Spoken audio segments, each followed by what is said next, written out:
Have you ever found yourself really pushing for something, maybe inner peace or learning a new skill, maybe just uh, getting through your day, and it feels like the harder you try, the more, well, frustrated you get? Oh, yeah.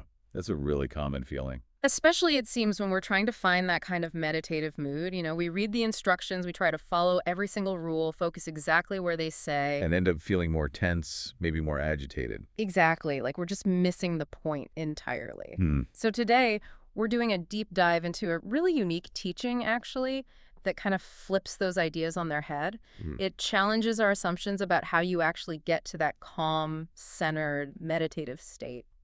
And what's fascinating is our source here. It's an excerpt from an ancient Thai audio teaching on meditation. Mhm. And it gives this incredibly practical, really empathetic advice.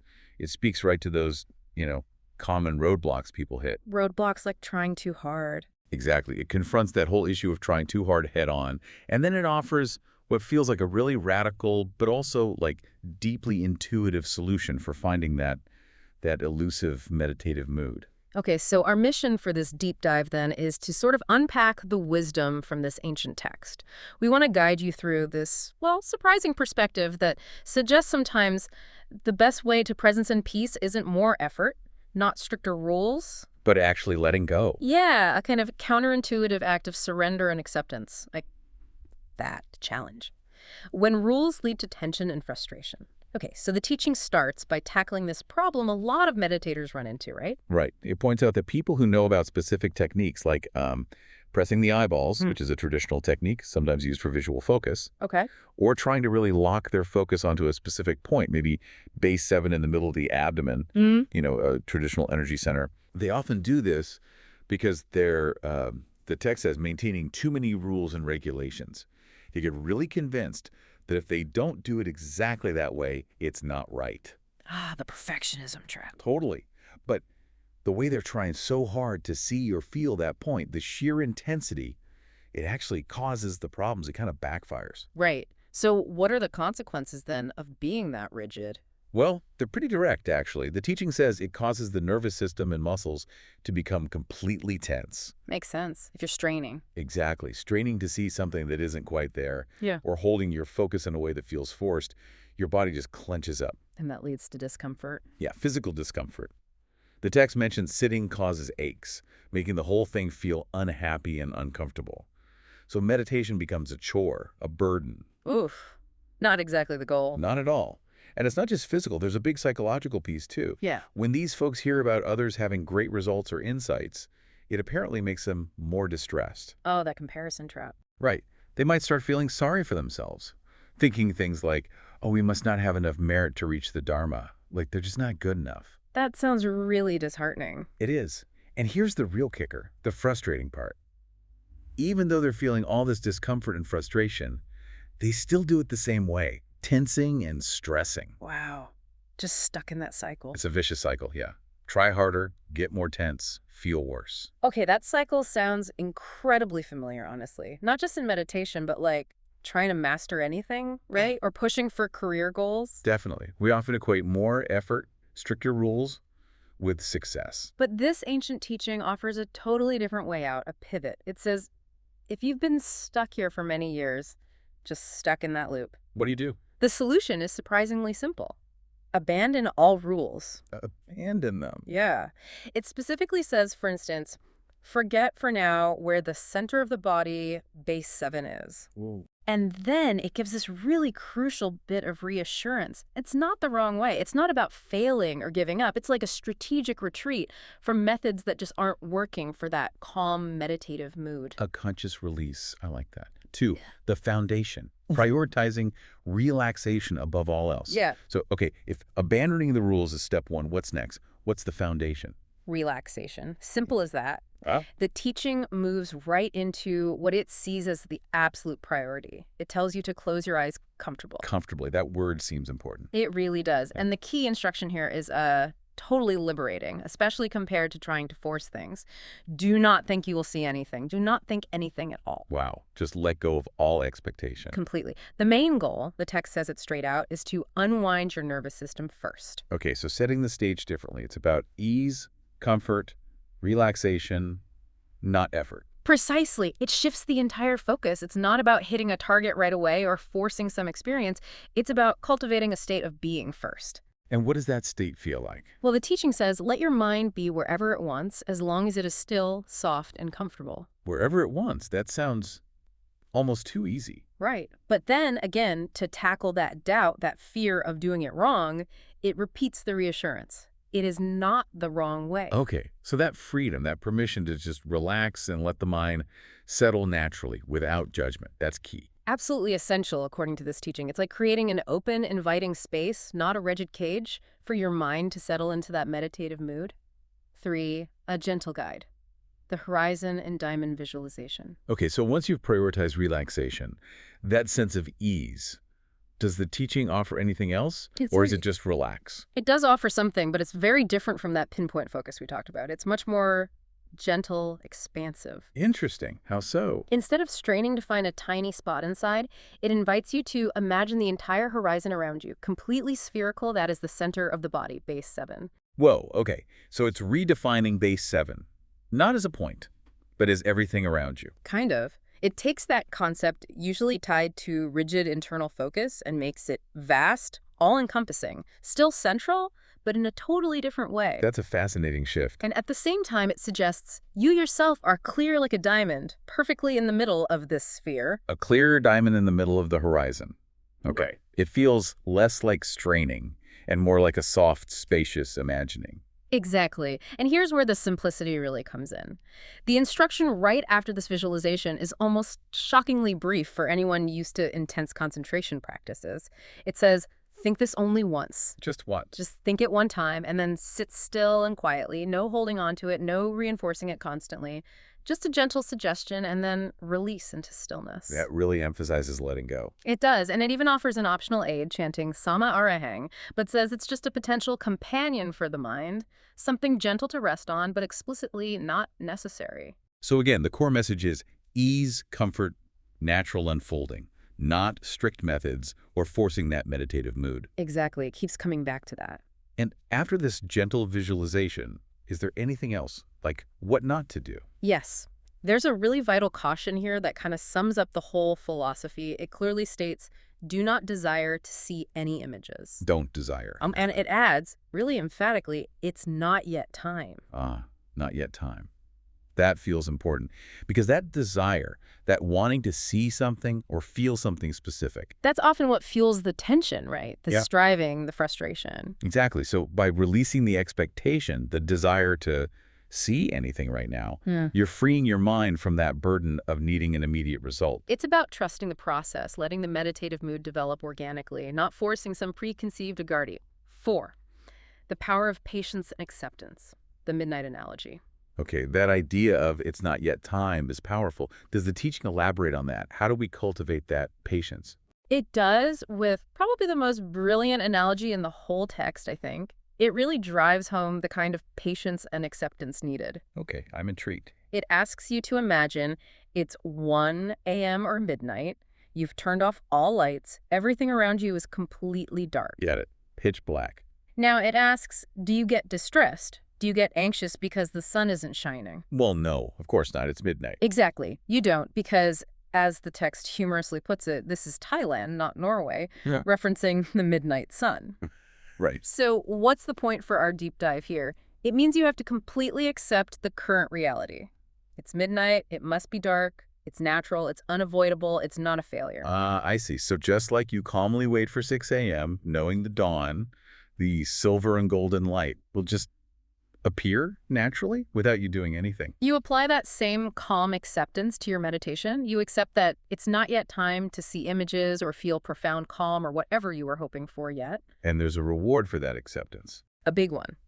The teaching says when you accept this, your mind will be comfortable over 90%. Wow, over 90%, just from accepting it's dark right now. Apparently so. This calm, cool waiting, without fighting reality, without demanding results now, is described as a reward for those with patient hearts.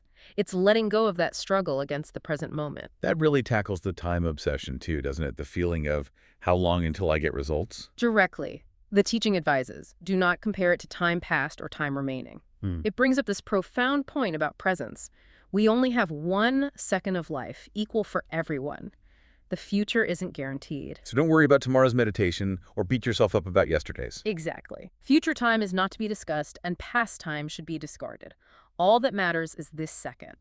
We just have to accept that we must wait with a cool and peaceful heart that is still and quiet. That quiet, unwavering acceptance.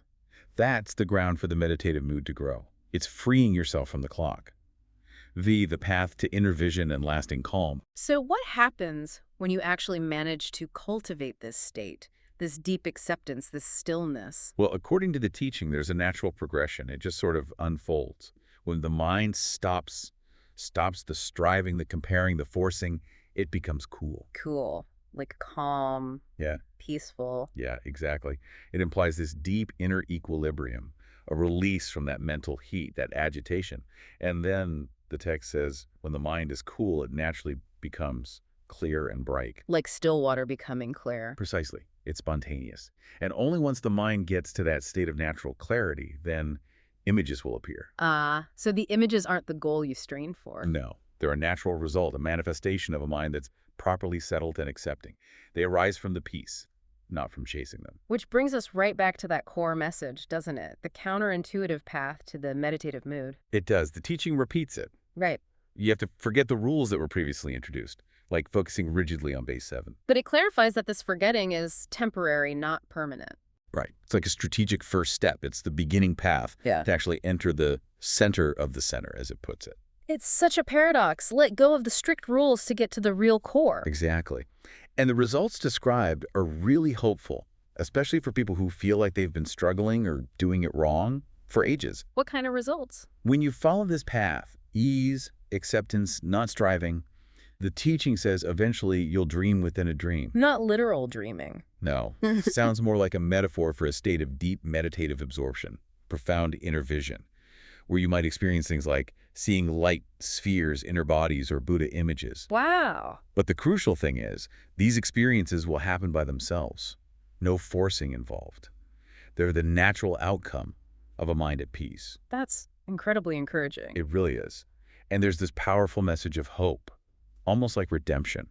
It says, for anyone who has been doing it the wrong way for a long time, today their karma is over. Meaning that negative cycle can finally end. Yeah, the consequences of that frustrating, unhelpful practice can just be released. You get a fresh start just by trying this new approach.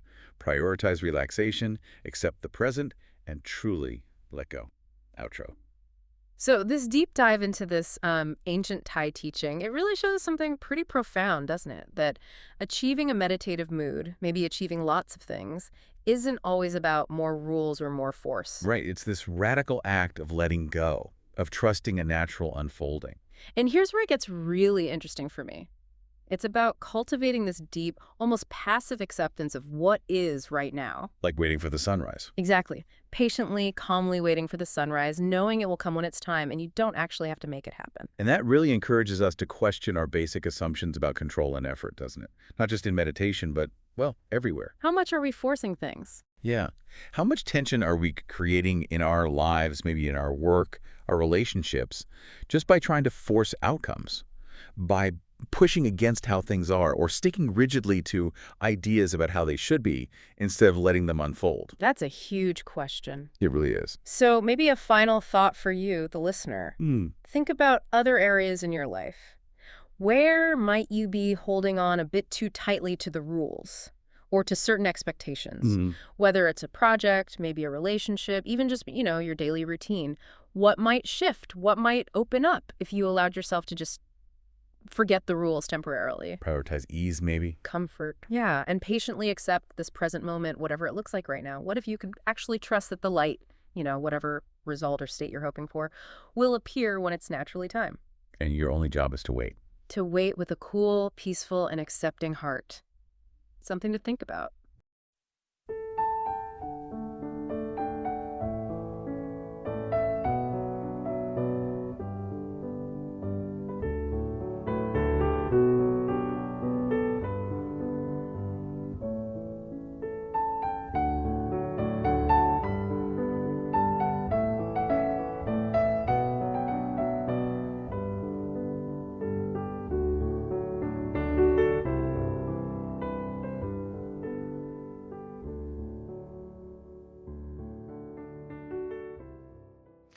สำหรับผู้ที่คุ้นเคยกับการเอาลูกในตาเนี่ยกดลงไปดูในท้อง เพราะว่ารักษากฎเกณฑ์มากเกินไปมองไปในท้อง เพราะว่าฐานที่7อยู่กลางท้องรักษากติกากฎเกณฑ์ที่ต้องทำอย่างนี้ผิดจากนี้มีความรู้สึกว่ามันไม่ใช่แต่วิธีการมองนะทำไม่เป็นก็กดลูกในตาไปทำให้ตึงเครียดขึ้นในระบบประสาทและกล้ามเนื้อเนี่ยมันตึงไปหมดพอตึงเครียดเข้านั่งก็เมื่อยไม่มีความสุขเลยออกมาก็ไม่สบายเหนื่อยเมื่อยยิ่งได้ยินคนอื่นเขานั่งแล้วได้ผลยิ่งกลุ้มใจบางครั้งก็น้อยใจว่าเราคงไม่มีบุญวาสนาในการเข้าถึงธรรมแน่แต่น้อยใจก็ยังทำอยู่โดยวิธีการเดิมเกร็งเครียดเพราะฉะนั้นเนี่ยถ้าหากติดตรงนี้มาหลายปีนะไอ้ทิ้งกฎเกณฑ์ทั้งหมดลืมไปว่าศูนย์กลางกายอยู่ฐานที่7อยู่ตรงไหนลืมไปก่อนนะลูกนะลืมไปเลยไม่ผิดวิธีหรอกหลวงพ่ออยู่ทั้งคนที่จะตะล่อมให้เข้ากลางให้ได้ไม่ต้องกลัวลืมไปเลยหลับตาให้สบายไม่นึกว่าเราจะเห็นอะไรไม่คิดอะไรทั้งสิ้นคลี่คลายระบบประสาทของเราซะก่อนสบายใจไปอยู่ตรงไหนก็ช่างมันใจให้มันนิ่งนุ่มสบายจะอยู่ตรงไหนก็ได้ไม่ผิดวิธีนะลูกนะไม่ผิดให้มันสบายแล้วกันแล้วก็สมมติว่าขอบฟ้าทั้งหมดนะรอบตัวเรากลมนั่นแหละคือศูนย์กลางกายฐานที่7และตัวเราเนี่ยใสเหมือนกับเพชรเลยอยู่กลางพอดีเลยคิดเพียงแค่นี้คิดทีเดียวอย่าลืมนะคิด1ทีหรือทีเดียวแล้วก็นั่งเฉยๆนิ่งๆจะภาวนาสัมมาอรหังเป็นเพื่อนก็ได้ไม่ภาวนาก็ไม่เป็นไรแล้วก็อย่าไปปรารถนาที่จะเห็นภาพอะไรนะลูกนะมันยังไม่ถึงเวลานะเราก็ต้องยอมรับว่ามันยังไม่ถึงเวลาสมมุติว่าเวลานี้นะมันเป็นเวลาตี 1หรือเป็นเวลาเที่ยงคืนเราดับไฟหมดไม่มีแสงที่เกิดจากไฟที่ทำโดยมนุษย์เลยมันเที่ยงคืนบรรยากาศรอบตัวเรามันก็มืดสนิท